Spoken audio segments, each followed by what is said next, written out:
everybody, Got Milk Fun Bee here, and today's video is going to be going off in a bit of a different direction because I want to talk about something that's a little bit more real and a little more cynical than what I plan to do in the future.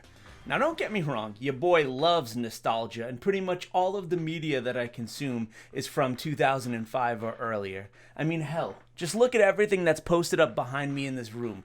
We've got Sonic, Link, and Ryo Hazuki just mean-mugging the camera.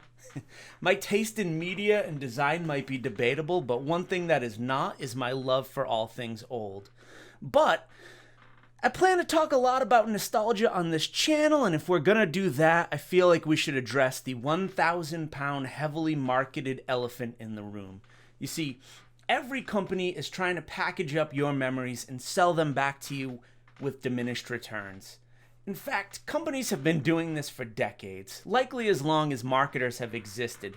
Think back to the times when Fred Flintstone was selling Winston cigarettes back in the 1960s. At that time, the image of the male head of household smoking a cigarette was a throwback to the times of the 1920s. At the time, the Flintstones was something new and novel, but the ideas that they were promoting were anything but. We might have successfully banned cartoons from selling tobacco, but we have definitely not gotten away from using nostalgia as a sales tactic.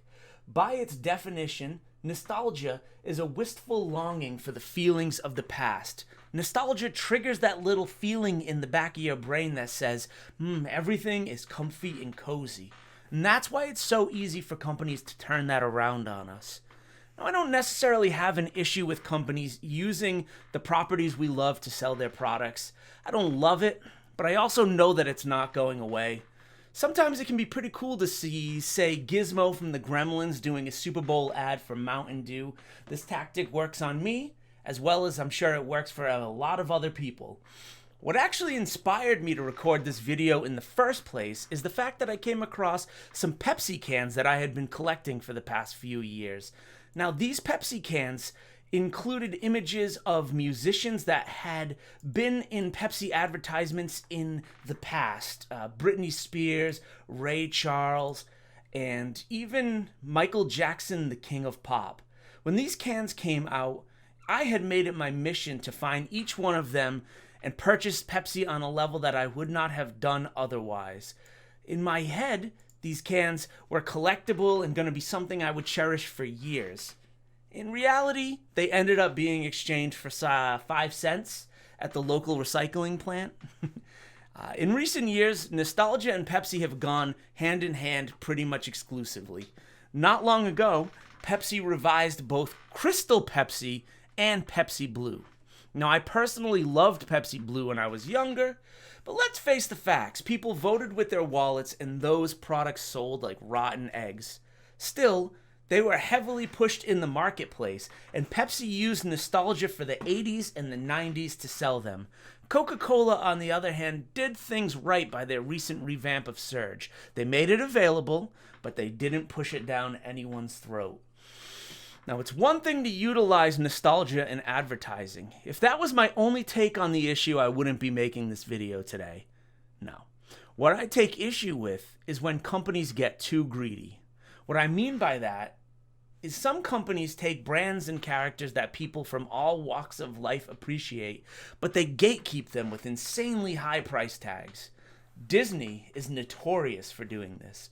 For example, I saw today that Disney had partnered with Gucci for a collection of bags, shoes, and accessories which featured Donald Duck, along with his nephews Huey, Dewey, and Louie. Pretty cool, right? Sounds like something families and small children would love to have. But what was the price tag on a standard day-size bag? Was it $100? Was it $200? No. $2,500. Now you've taken that property and you've turned it into a status symbol. It's as if the enjoyment of these characters is a luxury only for those of us who are lucky to afford it. What's more, all this recycling of retro culture takes its toll on a brand's identity. As things get copy and pasted onto every fast fashion and department store out there, retro properties tend to become ironic and not remembered for what they really are. I saw this happening quite a bit with the Teenage Mutant Ninja Turtles before Nickelodeon stepped in and put a few more restrictions on the licensing of our Turtle Boys.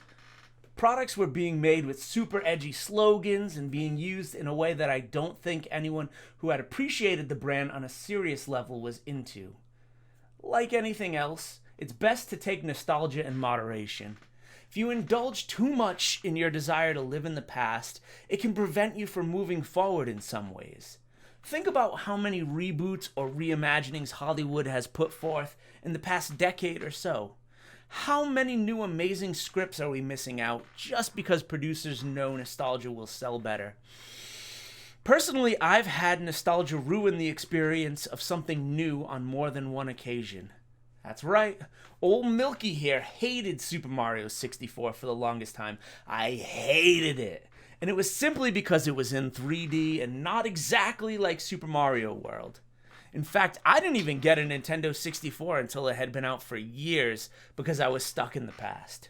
I don't know about you, but I'm damn glad that games have moved past the Super Nintendo now. It's fun to boot up Zombies Ate My Neighbors, but it's also super fun to do a run in Sifu or Elden Ring as well. There's no reason why we can't have both. And that's where I'm going to end this video.